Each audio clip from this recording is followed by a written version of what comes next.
This is Nate Feltman, CEO of IBJ Media and host of Off the Record podcast, featuring leaders in IBJ Media's Indiana 250 list. After a fantastic Season 1, we're taking a few weeks break while we ramp up for Off the Record Season 2. The Season 2 Off the Record show will now be available in video and will feature our new IBJ Media podcast studio. We have some amazing guests joining us in Season 2. You won't want to miss our season opener with Herb Simon, owner of Pacer Sports Entertainment and recent inductee into the Naismith Basketball Hall of Fame. Here are some highlights that I know you'll enjoy from Season 1.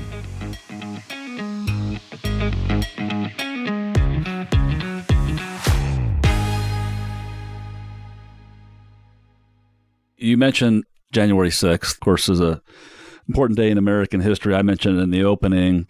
How difficult was it? And I know you write about it, but how difficult was it to go against President Trump's wishes that day and certify the 2020 election results? Well, President Trump was not just my president, he was my friend. We had forged a warm personal relationship over those 4 years. But in the early days of December, when I thought properly the irregularities in the election were all being reviewed by courts around the country, there emerged this theory that on the internet that somehow, as vice president in my role as the presiding officer of a joint session of Congress that counted electoral votes, that I had the authority to reject votes by states or to return votes to states. I knew at first blush that it could not have been possible. I mean, as I said, I took a degree in American history, but I focused on the American founding, and I've taken a great interest in the Constitution throughout my adult life. And the founders of this country signed a Declaration of Independence from a king, right? So the very idea that they would have vested unilateral authority in anyone to decide who would be president of the United States was antithetical to the American founding, and I just rejected it out of hand. And the president and I talked from time to time. He would bring it up again and say, some people are saying this. And I said, well, I don't believe that's true. He asked me to talk to some of the outside lawyers that were advising him. I said, I'll be happy to have our team talk to anybody, but I'm telling you, I don't believe I have this authority. As I said, it would be just a couple of days before January 6th that I still hoped he was going to come around, Nate. I write about it in great detail in my book. Your listeners could grab a copy of it or listen to that audio version, because I really tried to capture those days. I'll never forget, I had done a rally in Georgia for the special elections just a couple days before January 6th. And there were objections that were going to be brought on the floor of the Congress. I was going to make sure that those objections were heard, any evidence was brought, and that Congress would have its say on accepting electoral votes as is provided for under the law. But I saw the president that night. I tuned into his rally in Georgia. And I'll never forget, he opened the rally and said something to the effect of, Mike Pence is going to have to come through for us. And the crowd cheered. And then he said, if he doesn't, I'm not going to like him so much. And then he caught himself. On camera, I'm watching live. He caught himself and he said, no, the one thing is Mike always plays it straight. And I remember I hollered at Karen. I was at the vice president's residence. And I hollered at Karen and I said, I think he's coming around. Because having worked with him for 4 years, I had seen the president on many occasions where he demanded everything. Right? And he would eventually take less, right? And I knew that leadership style, and I just didn't know if he was just trying to press the thing as far as he could and say that this might be possible and just wanted to see how determined I was and fixed, in my opinion, and then he would relent. And I thought that was happening right before my eyes, but it was not to be. And the next day, in the Oval Office on January 5th, we had a very tough conversation. And when people have thanked me over the last 3 years, Nate, I always respond the same way. I'd say God's grace, because I'll never forget walking out of the Oval Office after I'd told the president, not for the last time, but one more time the day before January 6th, that I did not have the authority under the Constitution of the United States to decide what votes to count or not count, what votes to reject or return to states. That my role was ceremonial, that I believe there were irregularities in the election, but the judgment about that belonged to the elected representatives of the American people, not to any one person. I mean, as I've said, there's almost no idea more un-American than the idea that any one person could choose who would be the American president. The presidency belongs to the American people. And I'd made that point, and it had not gone well between us. And I went back to my office down the hall from the Oval Office, and I remember I walked past my staff that were all interested in how the conversation is going. I don't think I said a word to them, and I just closed the door. I sat at my desk. And in my office, I had put up a couple of portraits. One was Abraham Lincoln, of course, our boyhood home in Indiana, had him over the mantle. But then there was portraits of Thomas Jefferson and John Adams, former vice presidents, and Calvin Coolidge and Teddy Roosevelt, all of whom had the job I had at one point in time. And I just thought of that Bible verse that says we're surrounded by such a great cloud of witnesses. And I just prayed for the strength to do my duty, and by God's grace, I believe we did. So that's a good segue into Indianapolis and the efforts that Purdue will have with your increased presence and efforts in the city. Can you talk a little bit more besides the DSB school? Can you talk a little bit more about some of the new developments in terms of maybe some of the physical changes that we might see one day on the campus here of Purdue's Indianapolis presence, as well as some of the exciting new industry partnerships like the High Alpha collaboration, by example? It's about the places, the people, and the partnerships. But first of all, this is all about our capital city, Indianapolis, deserving outstanding universities in plural form. And because Purdue University Indianapolis is not a regional campus, it won't have its own chancellor. It's part of Purdue's main campus, West Lafayette. And therefore, as a top 50 university, according to some U.S. News ranking, well, all rankings are noisy and partial. I like it better when they rank us higher. Now, so Indianapolis will, come July 1, see for the first time a top 50 university in America right here.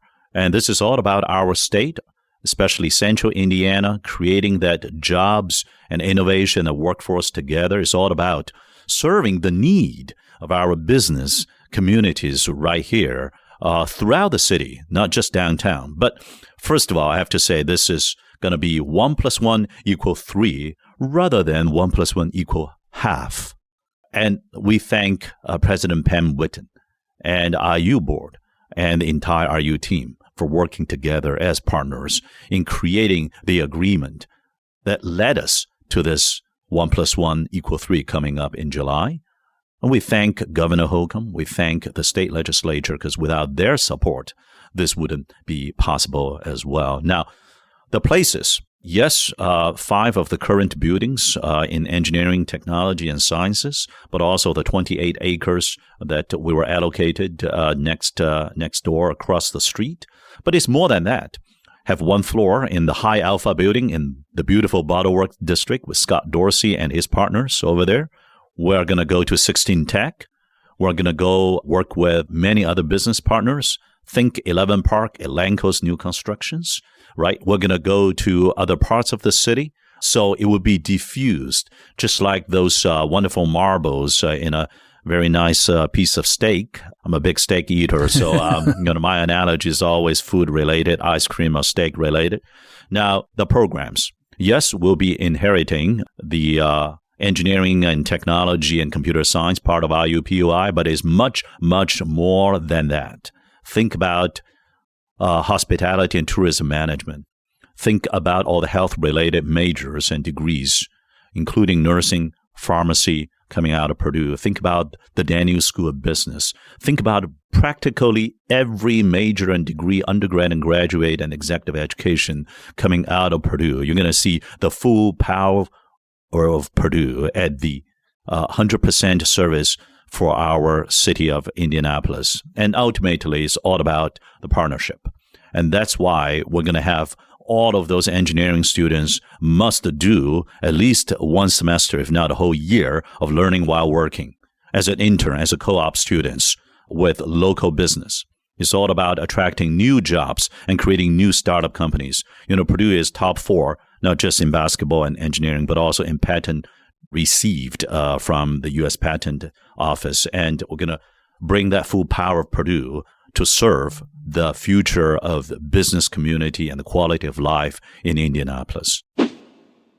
So talk a little bit about the river development, because I know that there's been recent announcements there in terms of a long-range plan there and dollars allocated there.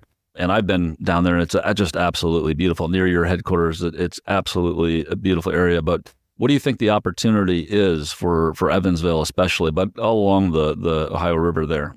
I think there's an opportunity to really embrace it in a way that we haven't embraced the river in the most recent history that I've been there. And if you were sitting at our headquarters looking down on the river every single night, you could see a museum out one side, you could see restaurants, you could see the casino, and you can see a lot of people taking advantage of that. But I do think there's an opportunity to even do a better job. So part of the Regional Development Authority that I'm a part of has been there to administer the original Regional Cities Grant, the Ready 1.0 grants, and now recently the Ready 2.0 grants. And that's an unprecedented, incredible opportunity for the state, for the region, for all the counties to really take advantage of these investments. And so we use some dollars to hire Sasaki to develop a plan. And this is an international firm that actually helped develop the Chicago riverfront. So the credibility is high with this organization, but they helped us build through a lot of community engagement, hours and hours and hours of community engagement and surveys and working alongside our leaders to really develop a 50-mile stretch of the river, starting in Newburgh, going through Evansville, all the way to Mount Vernon. And really, how do we engage the river in a more dramatic way? How do we bring the cities and towns to the river? And how do we bring the river into the cities and towns? And so there's been some plans that have been released. It's interesting, spending a lot of time in economic development. Everybody wants change to happen overnight. But these are really long-term plans, and there's some incremental changes we will continue to make. But this is a 20-year vision. These are aspirational visions. It's going to take a lot of dollars. It's going to take a lot of private investment. It's going to take a lot of public investment. Hopefully we'll get some support from the federal government because of the river and the flooding and that goes along those rivers. But this is a long-term vision for really transforming this important asset that we have and really bringing the best of it into our cities and towns along the way. For example, in Evansville, one of the great ideas is, building out more restaurants, building out overlooks into that, bringing the community to the river with more activities and more events, more housing, which we know Indiana is desperately in need of more housing. The whole country is, but Indiana is desperately in need of more housing. How do we bring more housing to downtown or urban centers? And then how do we create more green space? How do we take that and not make it all hardscape? We have this challenge because there is a flood wall right downtown Evansville that protects us when the river does move up and down. But how do we turn that hardscape into something a little bit softer that the community can use, every single day as an asset? Yeah, that's awesome. So an incredible quality of life opportunity in terms of attracting talent. I'm going to turn to public health. And as you know, Indiana does not rank well on this important metric. Chronic diseases, some of which are preventable, cost Hoosiers $75 billion a year in direct and indirect costs. Hoosier life expectancy now trails the national average by nearly 2 years. Thankfully, the legislature and the governor have begun to make this a priority and have increased funding just in this recent legislative session. Is there a role for Indiana University to play in improving Hoosier health, given IU strengths in medicine, nursing, dentistry, and the life sciences that you just mentioned? We think it's very important that Indiana University is an integral part, sometimes a leader, sometimes a collaborator, sometimes a partner, sometimes a follower, as we really seek to elevate health status in our state. And as you know, in our strategic plan, we have 3 very clear pillars. First and foremost, students and student success. Second is research and discovery. And the third is service to our state. And we think an important part of service to our state is the work needed to elevate health status in Indiana. And some of that is and will be partnerships in various communities around the state to literally impact health outcomes.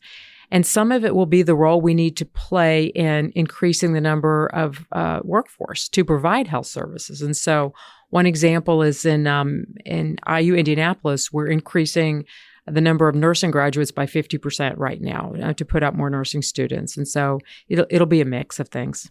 I'm going to turn to talent. And today, everyone who touches or talks about economic development refers to the need to attract and retain talent. Talent for the industries of the future, talent to drive our current industries to the next level. Entrepreneurs, everybody wants to retain and find more talent. And everybody laments, gosh, if we could just keep more of our college graduates in Indiana, we could make more headway faster. And I know, as I mentioned earlier, you've lived in a lot of different states that perhaps are having more success than Indiana on the metric of talent and retaining and growing talent. Are there things that we could do from your perspective to improve the likelihood of graduates building their future in Indiana?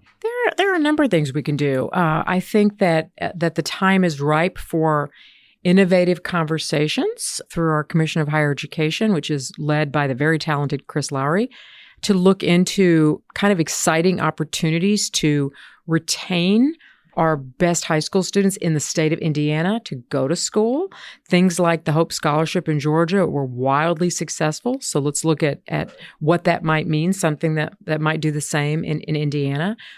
We know that if you create amazing experiences for students while they're students, internships, et cetera, where they not only have a great experience, but then they get offered jobs, you're more likely to retain those folks in the state of Indiana as well. We know that there are quality of life issues that matter. You just reference health status. Right. People want good schools, so we've got to have enough teachers. We have to have enough affordable housing for young folks to want to stay. And then we got to have vibrant, exciting communities. And I don't go anywhere where people don't talk about, for example, how exciting it is in downtown Indianapolis. And I meet somebody every week that's buying a place, even if it's a second place, to have the opportunity because people like what's available in a cool, safe urban area.